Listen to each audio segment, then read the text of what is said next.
मैं अपने बच्चों की कसम खा के कहता हूँ मैं कभी राजनीति में नहीं आऊंगी, मैं कांग्रेस पार्टी से कभी गठबंधन नहीं करूंगा। अरविंद केजरीवाल एक ऐसे व्यक्ति हैं जिन्होंने अपने बच्चों की झूठी कसम खाई।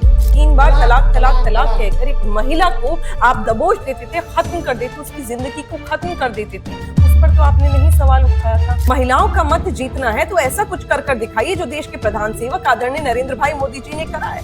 मुसलमानों को पोलराइज करता आया है, कंधे पर उनकी बंदूक चलाता आया है कि हमें वोट मिल जाएगा। वो है उत्तर प्रदेश। देश की नारी समझ चुकी है कि कहीं ना कहीं इन लोगों ने सिर्फ और सिर्फ भारतीय नारी को सिर्फ और सिर्फ धोखा दिया है। वो दिन दूर नहीं जब गधों पे बिठाकर कुछ नेताओं के मुंह पे काला पोत कर रैलीज निकाली जाएंगी। Hello, namaste and welcome to Unfiltered with Sakshi. आज के इस एपिसोड में हमारे साथ जो खास मेहमान जुड़ी है, वैसे तो आपने उन्हें अनेकों बार टीवी पर अपनी आवाज बुलंदी से रखते देखा होगा।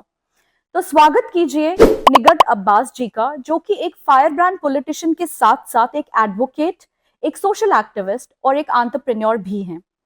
A very warm welcome to you, Nigat ji, and thank you so much for giving us the time for this. Thank you so much. Thank you so much. It's my pleasure to be on your show. Thank you so much, Sakshi ji.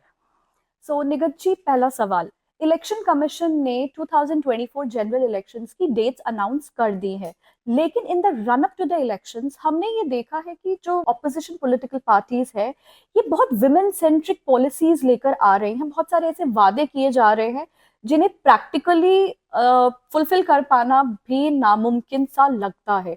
तो आपके क्या विचार हैं इस पे? देखिए, जाहिर सी बात है, चुनाव का समय है और ये समय ऐसा होता है जब हर पार्टी पूरी कोशिश में लग जाती है कि किसी भी तरह हम भारत की, देश की जनता को कन्विंस कर सके कि आने वाले समय में हम बेहतर स्थिति देश की कर पाएंगे। लेकिन सबसे बड़ी बात यह है कि आज के दौर पे अगर आप विपक्ष की बात करें तो सबसे बड़ा विपक्ष यानी कांग्रेस पार्टी को हम कई सालों तक राजनीति में, सरकार में देख चुके हैं और देखने के बाद हमने देखा है कि किस प्रकार महिलाओं की उत्पीड़न हुई है उनकी पार्टी के दौरान, उनकी सरकार के दौरान, और फिर भी इन लोगों ने कोई भी ना ही स्टेप उस समय उठाया, ना ही उसको रेक्टिफाई करने के लिए कोई काम करा। आज इन सब बातों का मुझे कोई लगता नहीं है कि महत्व है, क्योंकि भारत की नारी, देश की नारी समझ चुकी है कि कहीं ना कहीं इन लोगों ने सिर्फ और सिर्फ भारतीय नारी को सिर्फ और सिर्फ धोखा दिया है, काम के नाम पर कुछ नहीं।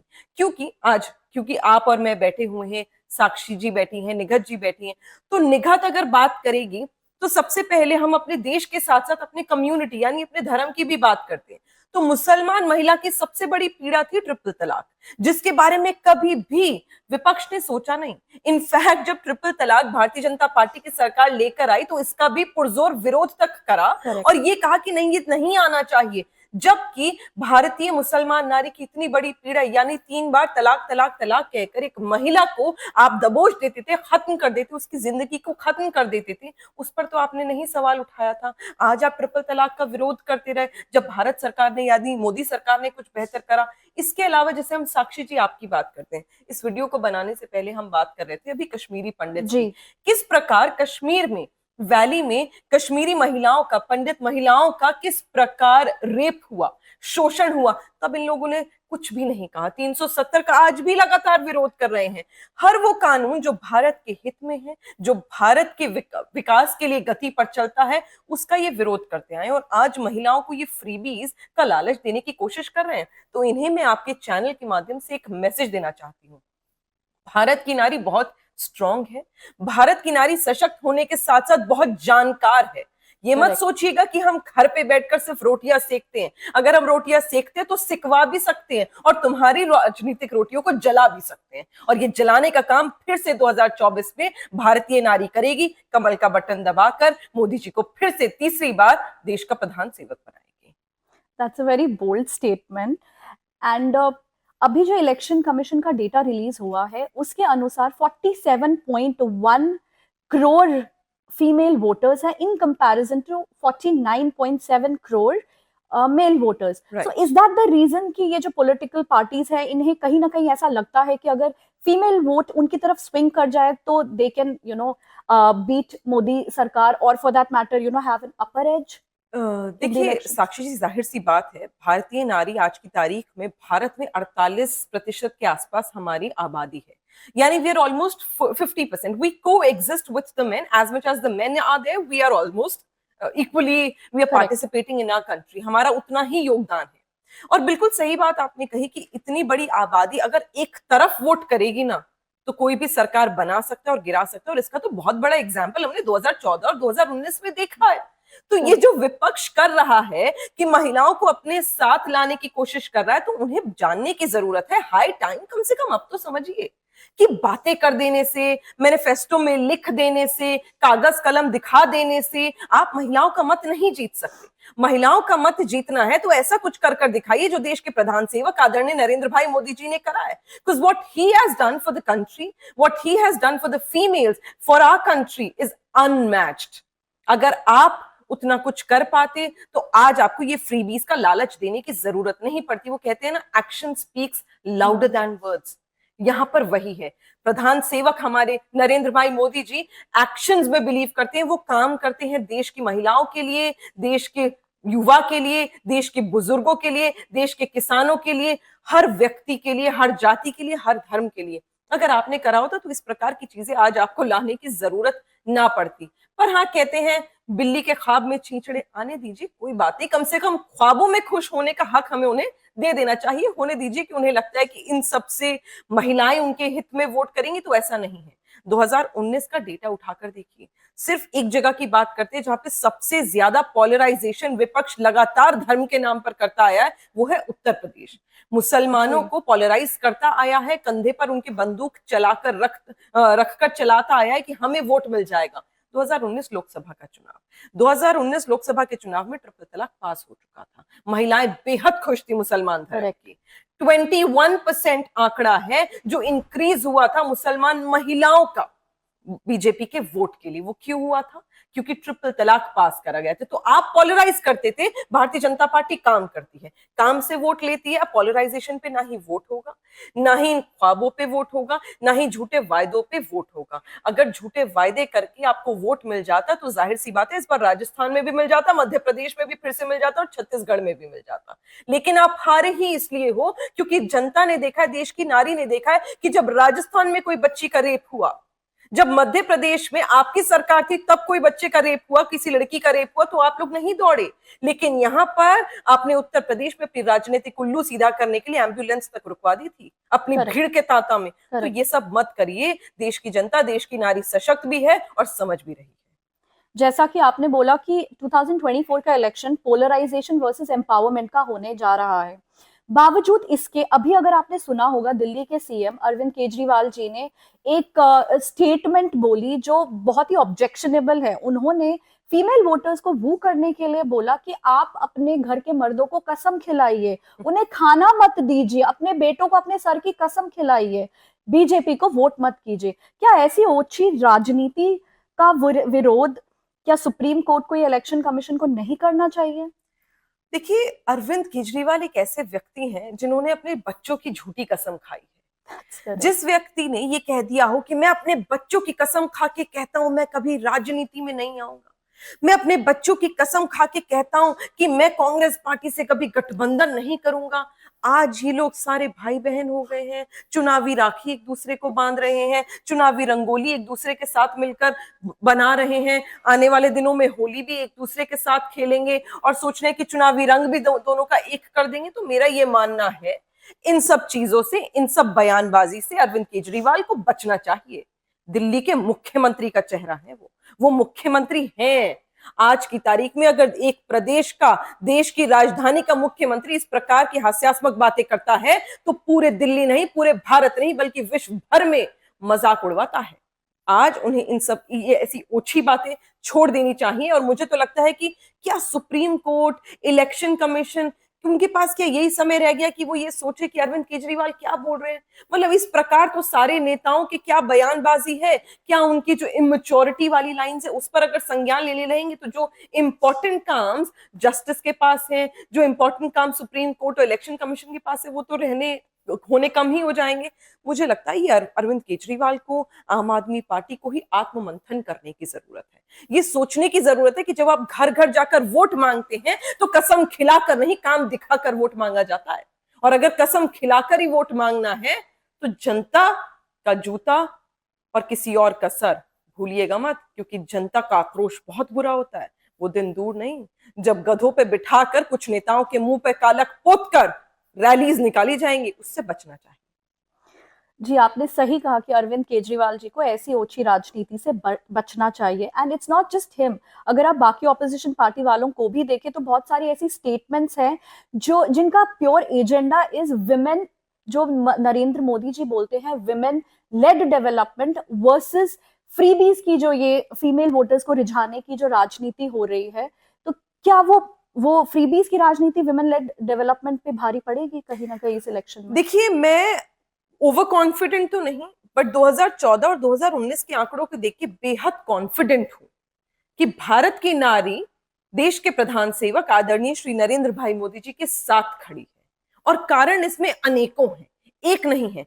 किस प्रकार ट्रिपल तलाक को खत्म करके महिला को सशक्त किया गया, किस प्रकार महिलाओं के अधिकारों के लिए लड़ाई लड़ी गई और आज 33% आरक्षण महिलाओं को दिया जा रहा है, तो मुझे लगता है यही अपने आप में एक बहुत बड़ा एग्जाम्पल सेट करता है।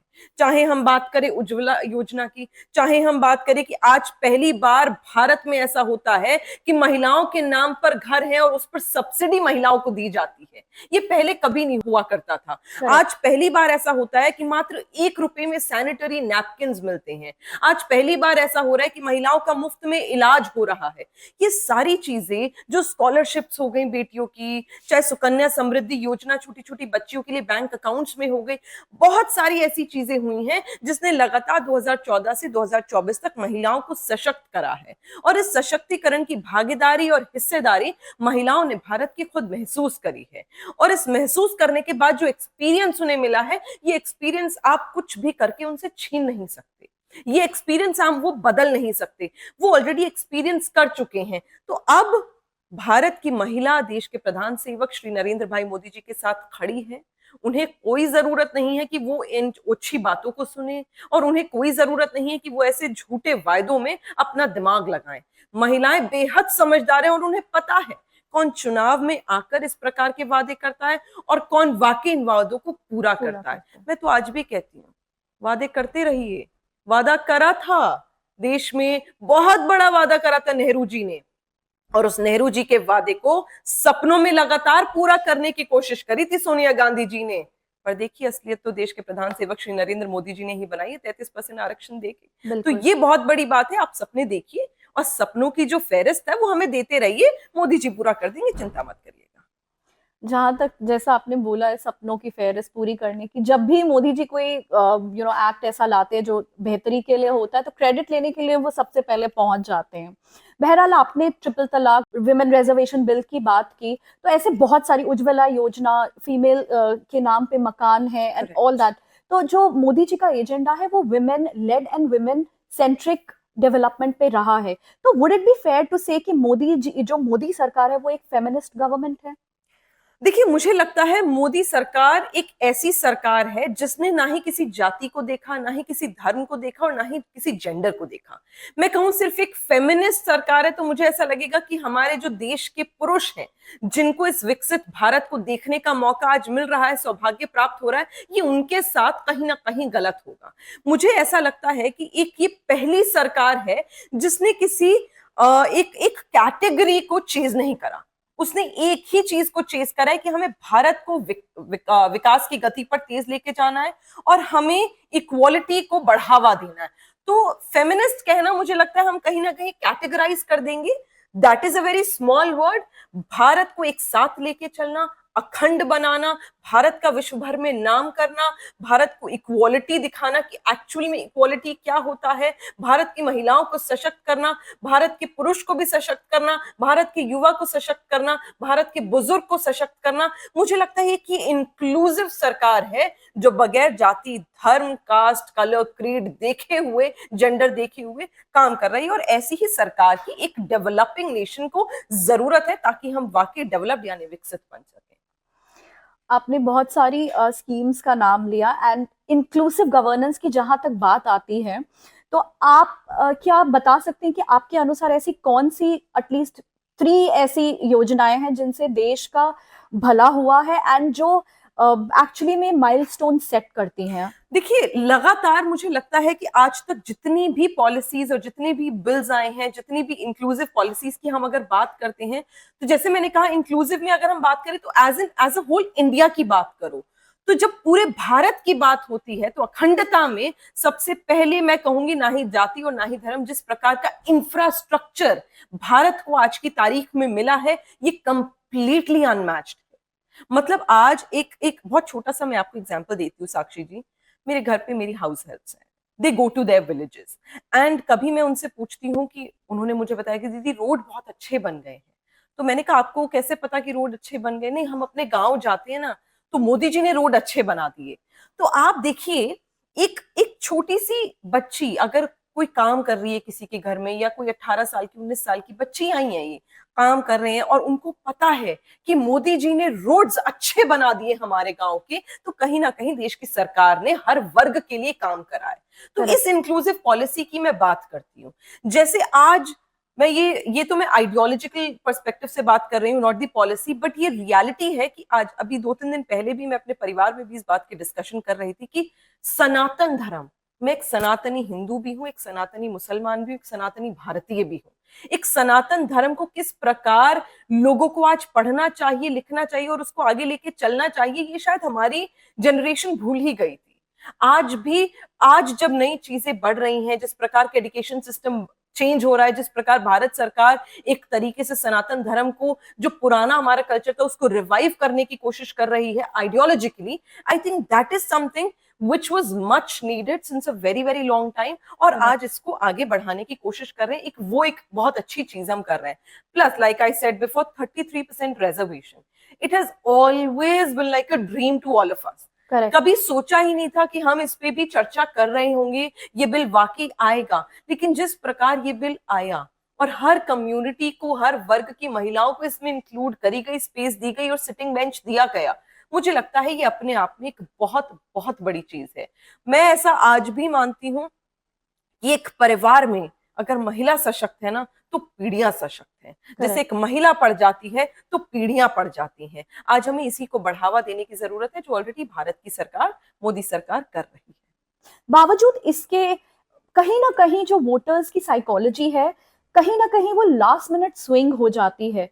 तो क्या आपका ये मानना है कि वो साइकोलॉजी इस पूरी डेवलपमेंट में भारी पड़ेगी, या फिर हमेशा इस इलेक्शन में पर्टिकुलरली डेवलपमेंट का पलड़ा ही भारी रहेगा? देखिए साक्षी जी, आपने बिल्कुल सही बात करी, और ये ना राजनीतिक आर्ट भी है, और एक प्लस माइनस कुछ भी कह लो, ये साइकोलॉजिकल जो आपने बात करी, ऐसा होता है और अक्सर हमने ऐसा देखा है होते हुए, विधानसभाओं के चुनाव में भी देखा है।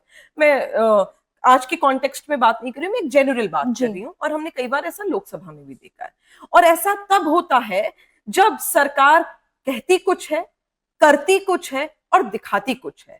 तो मुझे नहीं लगता कि 2024 में ऐसा साइकोलॉजिकल शिफ्ट होने वाला है, क्योंकि हमारी सरकार ने, मोदी सरकार ने करा भी वही है, दिखाया भी वही है और कहा भी वही था। तो ये चेंज तब आता अगर सरकार कुछ ऐसा करती जो आपने कहा होता, वो ना किया होता, कुछ और किया होता और उस पर वोट मांग रहे होते। हमने तो जो कहा था वही करके दिखाया। लोग कहते थे तारीख बताओ, और चीज की तारीख भी बताई है, हर चीज इंप्लीमेंट भी हो गई है। तो आज भारत की जनता खुद सशक्त है, खुद समझदार है, और उसे पता है कि कौन सी पार्टी हमारी सरकार बनने के बाद भारत को आगे विकास की तरफ लेकर जाएगी और भारत को विश्व भर में नाम रोशन करके देगी। आज ये मैं नहीं कह रही हूं साक्षी जी, आप किसी विरोधी के पास भी चले जाइए जो भारतीय जनता पार्टी का, मोदी सरकार का पुरजोर विरोध करता हो, लेकिन एक बात कहेगा, जिस प्रकार भारत का नाम विश्व भर में आज मोदी जी की सरकार में हुआ है, वो कभी नहीं हुआ था। There's no denying that. So it is completely unmatched. मैं मानती हूँ ऊपर नीचे हर सरकार है, कुछ कमियां रही होंगी, पर उस कमियों को पूरा करने के लिए ही सरकार में दोबारा आना जरूरी होता है। हमने कांग्रेस को बहुत साल दिए, भारतीय जनता पार्टी 10 साल रही है, उसके बावजूद 10 साल का जो आंकड़ा है, 10 साल का जो तराजू है, वो भारी है। और कांग्रेस का हल्का है। तो ये सारी चीजें देश की जनता देख रही है। आज बच्चे बच्चे की मुख पर सिर्फ एक ही नाम है, Narendra Modi, Narendra Modi, Narendra Modi. Thank you very much, Nigarji, for your insights. And it's we hope कि इस इलेक्शन में सिर्फ फीमेल्स ही नहीं बल्कि एक बहुत बड़ा आंकड़ा होगा जो फर्स्ट टाइम वोटर्स होंगे, एंड वी होप कि people exercise their right to vote and they vote for development.